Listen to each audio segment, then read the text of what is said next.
Welcome to Victoria Rumble Room, a show that endeavors to find issues here, there, and everywhere. It sounds like a song. I'm Robin Adair, and across town in his Saanich lair is my co-host with the most, the Croatian sensation himself, John Jurisic. And John, some curious things are happening right now. It seems that walking is taking center stage in Greater Victoria. Walking, biking, cruising, rollerblading, scootering, all of this action is going on Lower Vancouver Island. We've had several civic officials regularly going on Twitter, which is quite the speaking space for these folks, to sell us on the idea of walking, taking a bike, or using public transit. You know why, Robin? They want us out of our cars, for gosh sakes. Boy, do they ever. Now, I think they're taking it too far. All right? Does it need to be either or? Hey, I like many of our walking trails and bike paths, and apparently so do many visitors from afar. The tourism website, Travel Awaits, ranks Victoria as the best walking city outside of the United States. That's pretty good, right? That's pretty good. There's no question. There are plenty of great places to walk and ride and see the sights. So, no argument from me. This all fits very, very nicely into the narrative being presented by the famous and infamous, no, very famous Downtown Victoria Business Association, led by our friend Executive Director Jeff Bray. They've done some surveying, and they've talked on the doorstep to people who say their number one issues. They have two big issues. One is affordability, including housing. The other one is safety downtown. And Bray sounds bullish on what's going on downtown right now. He says it's safe, it's clean, it's ready for business, and he is happy to deliver that message. Well, this is our fifth annual DVBA report on downtown, and it is a quantitative analysis of kind of what's happening downtown. We survey our members extensively. We use StatsCan data and various other data sets to really tell an empirical story of what's happening. And one of the themes that's really emerged this year from the report is it's a bit of a tale of two downtowns. There's the business performance that generally is very strong for most businesses, certainly not everyone, but for most businesses. So business is good. But the narrative out there, as well as the fatigue that businesses are feeling around some of the street issues and street disorder, is also at an all-time high. And so we have what people think is happening downtown and what's actually happening downtown being a bit disconnected. But we also have businesses that are getting very tired of dealing with some of the issues that are in front of their businesses. Is it dirty downtown? Is it safe downtown? These are some of the things you hear. Well, exactly. Well, it is. I mean, I defy people to come downtown and actually find dirt. It's actually very clean. The city does a great job. Our clean team does a great job. Businesses do a great job. Certainly, there are some areas that look a little bit tired, and we're working with the city right now on being able to deliver some facade improvement grants to just help brighten up some of these blocks a little bit, clean awnings, fresh paint, things like that that will really help downtown sparkle. And yes, downtown is safe. Thousands of people come to downtown every day and have great experiences.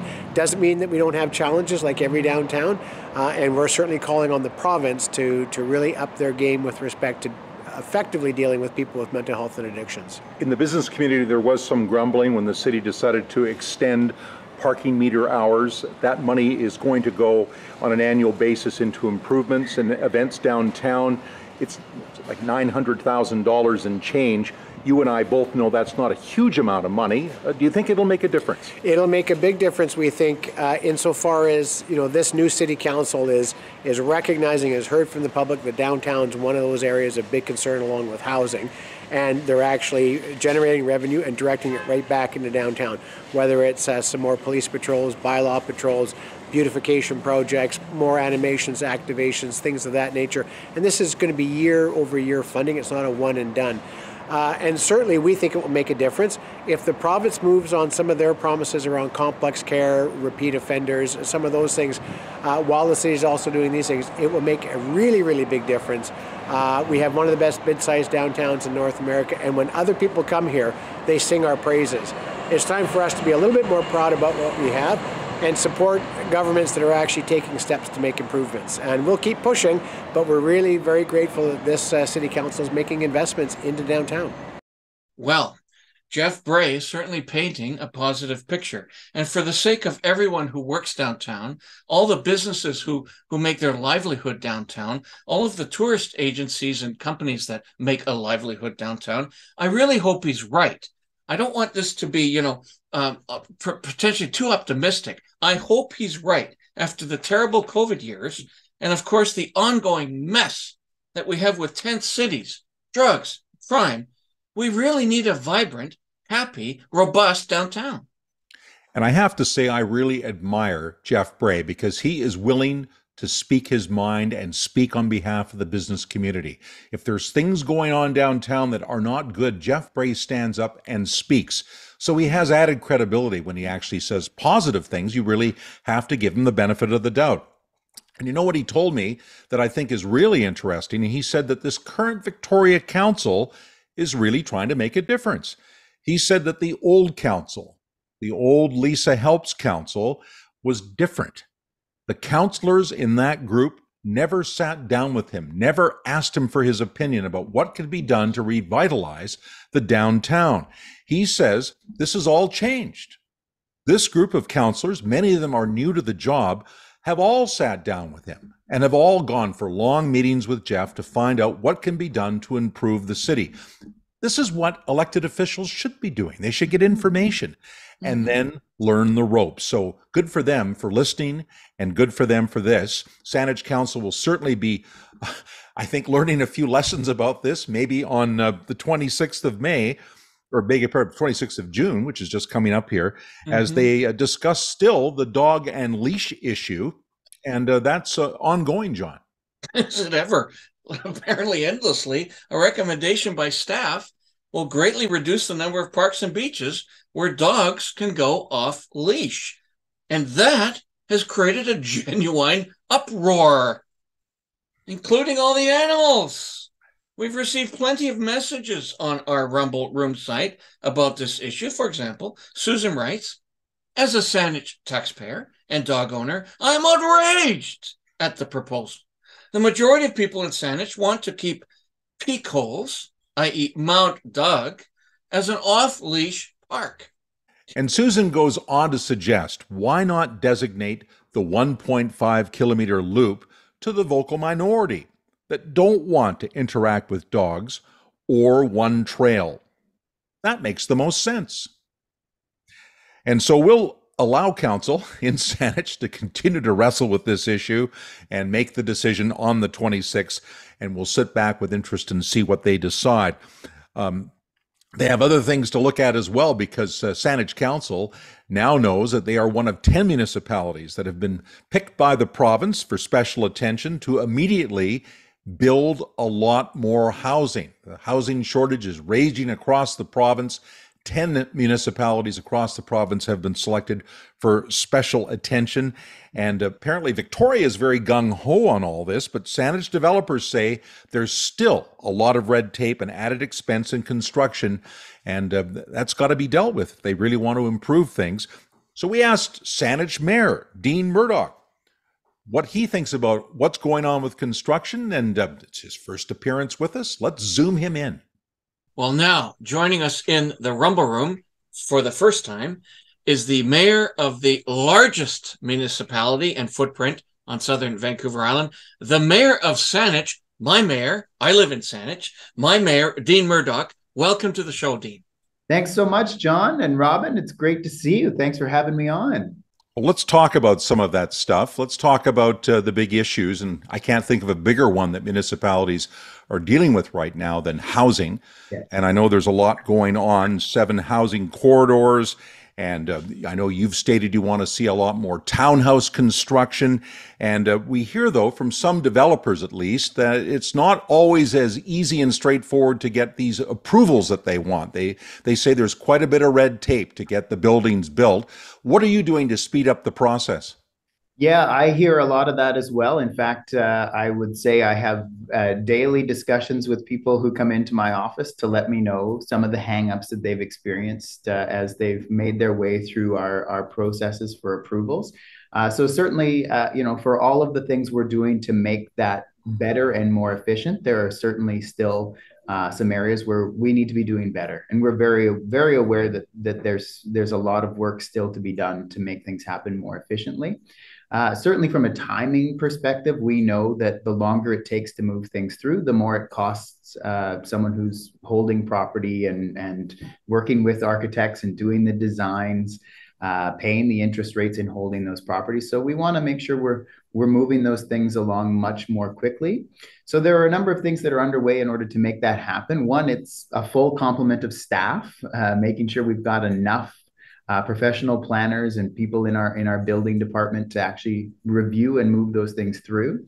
We're moving to a system of concurrent review rather than sequential review. So traditionally, what would happen is a paper copy of the file would get passed around from department to department to review the application. And we're moving away from that to doing electronic based review and concurrent review. So our engineering folks are looking at it at the same time as our planners and our park staff, so that everything can come back and provide the applicant with a single set of feedback so they can move on with revisions much more quickly. We don't want to be in this situation where someone's surprised with additional set of expectations, or that council came into the conversation late in the game and had a different set of expectations about what needed to be included. So all of that is being set out through a policy framework that makes that clear and consistent, and everybody knows from the outset when they hit the drawing board what they need to include.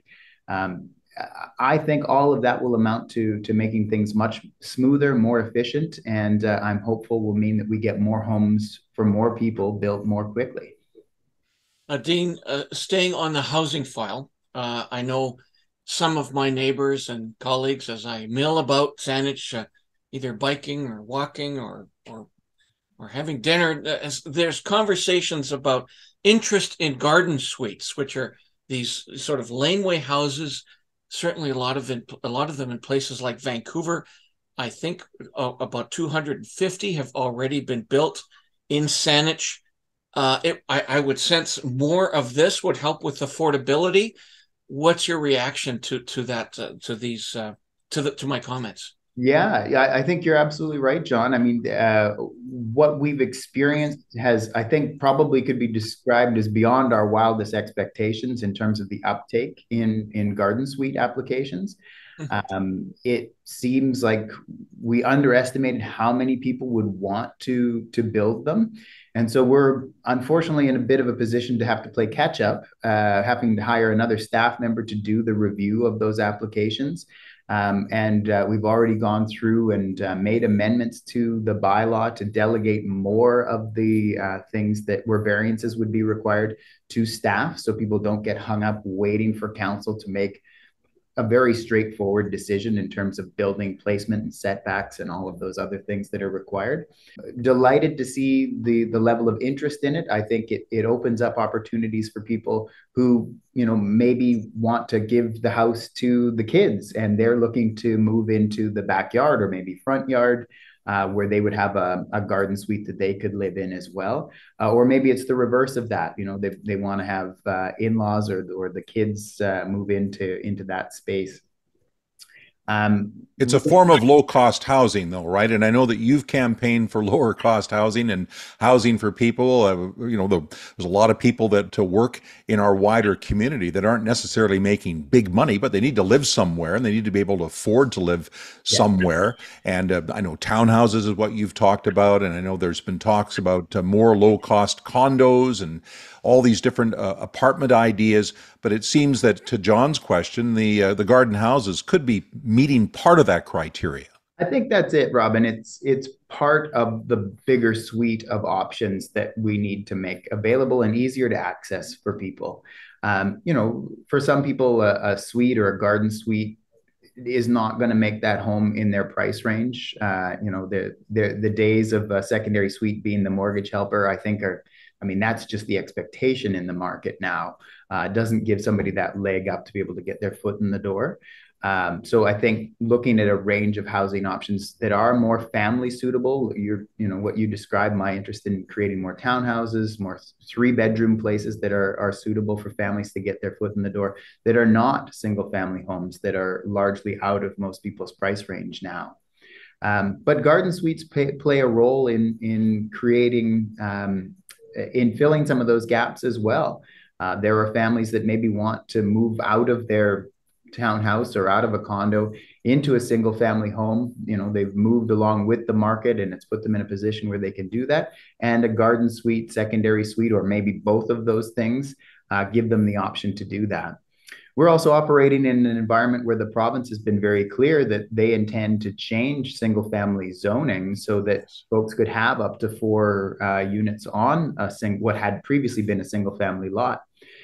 We're in the process of responding to that with what we're calling neighborhood homes. That study is about to get underway. Actually, probably by the end of June, we'll be going out to public consultation on that to set the Saanich context for what missing middle or neighborhood homes would look like, where folks are closer to centers, closer to shopping, schools, and parks. Could they have maybe more than 4 homes on a single family lot? Whereas if they're farther outside of the center, if they're starting to get towards the edge of the urban containment boundary, we probably want to lower the number of units there, because otherwise you're just building more car dependent households. And you're going to further frustrate people with more traffic congestion as they need to get around with a car to access goods and services. Is this part of your 15-minute city strategy? Is this fit in with that model? Maybe you could explain it and tell me where that all stands. Yeah, so you probably saw that we're updating our official community plan. And one of the principles that we've asked staff to embed in that is what's described as the 15-minute cities. We used to call these complete communities. I mean, the names kind of change depending on the period of planning we're talking about, but the concept is always the same, and that's that you locate people near services, near schools, parks, shopping, things that they're able to get good access to without having to hop in the car. So they can walk, bike, or have good public transit that would take them to most of the things they would need to get to. And then you also make sure that you're creating services that are proximal for most people. We're very fortunate to have, even though Saanich is very large geographically, we're fortunate to have a number of centers and corridors that are close to where most people in Saanich live. So we want to build up those centers and corridors so that people have the quality commercial services. We're including the parks, green spaces, and amenities that they're interested in. And then that we're filling in those neighborhoods with households that are going to be family suitable, or that are appropriate for folks who want to downsize. Maybe they've already got a larger home that no longer meets their needs. They don't need the 3 or 4 or 5 bedrooms. So they want to sell that place, put it on the market for folks who would make better use of that. But in order for them to downsize, they need something that's appropriate to their needs in the neighborhood where they've built a life. And I think largely that has not been what Saanich has been building. So we want to put a focus on that as well, that there are places in the neighborhood where people could downsize to, where they still can go and meet their friends and neighbors that they've grown up with or raised their families with, without having to move to a condo downtown or on the West Shore. Dean, there's a lot of talk about trees in Lower Vancouver Island, and I love trees. But anyway, there are many trees in Saanich. I know that I spend a lot of time gardening my hedges, so I'm constantly reminded about the greenery and trees in this area. But let's talk around.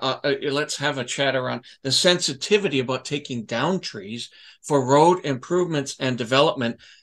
We've researched and identified. You chatted about planting 100,000 trees during your term as mayor. Is that correct? Yeah, then not that it would be during the term, but that we would set a goal of planting 100,000 trees within 10 years. Okay. And that's a lot of trees. That is a lot of trees. We currently plant around 2,500 trees a year. A lot of those are replacement trees, so trees that have been lost due to infrastructure, to building, or they just have not survived in a changing climate. We've got around 2,500 a year. So it would be scaling that up quite significantly. We've said we'd like staff to look at options that would take us up to 10,000 trees a year. What does that look like in terms of the use of the public property, parks, boulevards, creating more tree canopy over our streets so that we're reducing that heat island effect, especially in those periods where we're going to experience something like a heat dome. Creating greater tree canopy means that we can shade more areas and make it more comfortable for people in that time of year. Trees are also great at absorbing stormwater. So if we're going to experience these high water events like we did back in 2021, where we had a lot of flooding, trees are going to help us to absorb a lot of that water that would otherwise be backing up in pipes and ultimately ending up in people's basements. So another big announcement that was made, and it wasn't made when you were mayor, but it's a big deal, I know, to a lot of people on the whole South Island, but in Saanich particularly, is around the movie studio that's been talked about for Camosun College, its interurban campus. And, there's going to be facilities for production and for training people and a lot of very exciting things announced, but no ground broken. We're still waiting to see what's happening. Is there going to be a movie studio? Can you update us on where that stands? Yeah, so I've had some interesting discussions with the folks at Camosun. They are very eager to move forward. I understand they've selected a partner that would build and run the film studio when it's constructed. So that is moving forward. I had the mayor's office had been invited to participate in a steering committee for the work. I chose to step away from that because at some point they're going to need a decision from council on rezoning. And I didn't want to conflict myself out of those conversations. So I've stepped away from it. So I haven't been directly involved in their process. But I do know that they're moving forward quite quickly and will be looking for us to make a decision that will see a film studio go on the interurban campus at Camosun. And I think as that... So how soon is realistic? I mean, we've been hearing about this for quite a while, and I'm not allocating responsibility to you particularly. It's just I think people say, well, if you're going to build it, when are we going to see it? Yeah. So from what I understand from our staff is that we are not in receipt of an application from Camosun at the moment. So when that does happen, we expect that we should be able to move forward fairly quickly. It's on institutional lands already, so it's not like we're trying to settle this in an existing single-family neighborhood. Which reduces some of the barriers that might exist. But of course, there's always process involved. There are impacts in terms of traffic and transportation that have to be considered and how it might be serviced. It's going to need electricity. It's going to need, stormwater and fresh water as well. So all of those things will need to be settled. But there's a lot of excitement around it. The other thing that Camosun has shared with us is that the knowledge sector will benefit considerably as well as they look to, as you mentioned, Robin, do quite a bit of training here on the South Island that will help to help the film industry with skilled labor here in Greater Victoria, which I think will be badly needed and I think will represent a very significant opportunity for us to not just host a film studio, but to have training opportunities for people to be in that growing industry here on the South Island. Dean, so I have a question around speed limits, crossings, transportation corridors. If you're a Saanich resident, you'll have experienced sitting on the Mackenzie corridor during rush hour and just getting madder and madder as that thing just sort of plods along. So many people, obviously in Saanich, the largest municipality, most population, are driving across our municipality every day for work, shopping, and recreation. It's a big issue. It's a big issue during the campaign. We carry a heavy load. A lot of people are in a hurry, like to avoid that Mackenzie slow down. You go to the side streets, all of a sudden you're in the neighborhoods, you're in the school zones, and people aren't going very slowly. How will your transportation strategy help keep the traffic moving while at the same time, most importantly, keeping the public safe?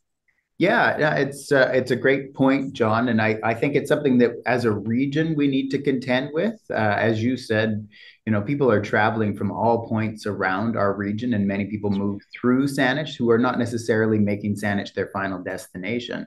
And so we need to make sure that we're approaching it with the region in mind. And I'm very fortunate to be the chair of the regional district's transportation committee. And we're embarking on a process right now where we're looking at a transportation authority. So, we think it makes a lot of sense for us to be working better together instead of having 13 or 14 or maybe 15 if you count BC Transit different opinions on what our transportation priorities ought to be. We should be doing that as a collective. And so we're embarking on a process right now with the board's approval at the upcoming board meeting to start talking to each of the municipal councils about creating creating a regional service that would become a transportation authority. It's not going to be a TransLink overnight, but we do think that there's major opportunity for us to be working better together. Each of our communities hears regularly about traffic congestion. We each have ambitions to shift more folks into biking, walking, riding the bus. And we know that we've got to move goods and create more services for people to get access to.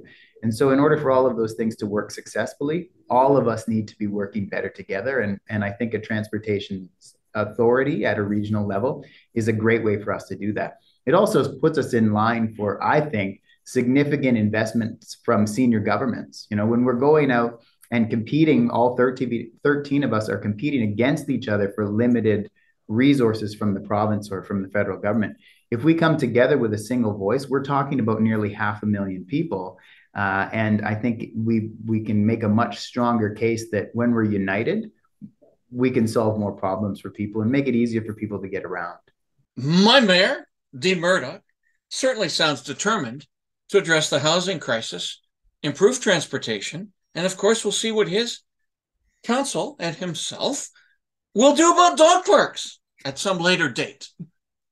But before we wrap, still speaking about politics, non-dog politics, I guess, as you will, a quick reminder, there are 2 provincial by-elections that are taking place on Saturday, June 24th. One is in Vancouver, Mount Pleasant, where they are replacing the former tourism minister, Melanie Mark.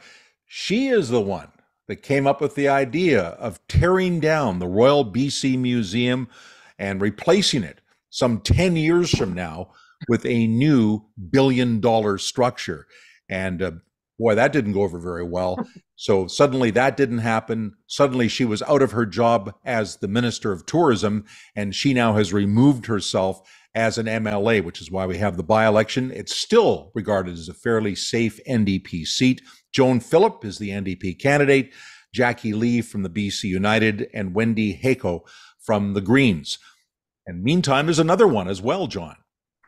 Absolutely. On June 24th, there are 2 by-elections, the one you just reviewed, and another one in Langford, Fuca, which is on Lower Vancouver Island, often sort of captured within what they call the West Shore. That's John Horgan's old seat.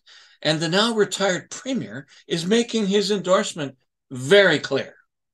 Ravi Parmar has been very active in the community and certainly will be a tough NDP candidate to beat.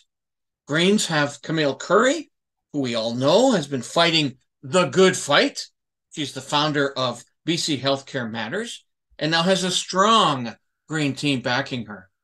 And there's the BC Alliance of note. Elena Lawson is a co-founder of the Children's Autism Federation of BC, BC Alliance, using their new brand name for the first time on the island. And the realtor Mike Harris is also running for the BC Conservatives. So good luck to all of these candidates. And on that happy note, John, it's pretty well time to wrap up the show. Yeah, so much news. I'm constantly amazed at how much we cover. Great show, Robin. Thank you. So many interesting topics. Can't wait till next week. Thanks to the over 1 million plus folks who've now viewed our Rumble Room over the last couple of years since we got this project started. And if you want to follow us on a regular basis, and I know you do, there are a number of ways you can accomplish this. Facebook, Heart and Soul, Twitter, lots of activity. YouTube, where all of our videos live. Please make sure you subscribe and like on a regular basis. We also participate in numerous Facebook groups, as well as Twitter and TikTok. So with all that being said, woo, I'm John Jurisic. I can't match that. I'm Robin Adair, and rumble on.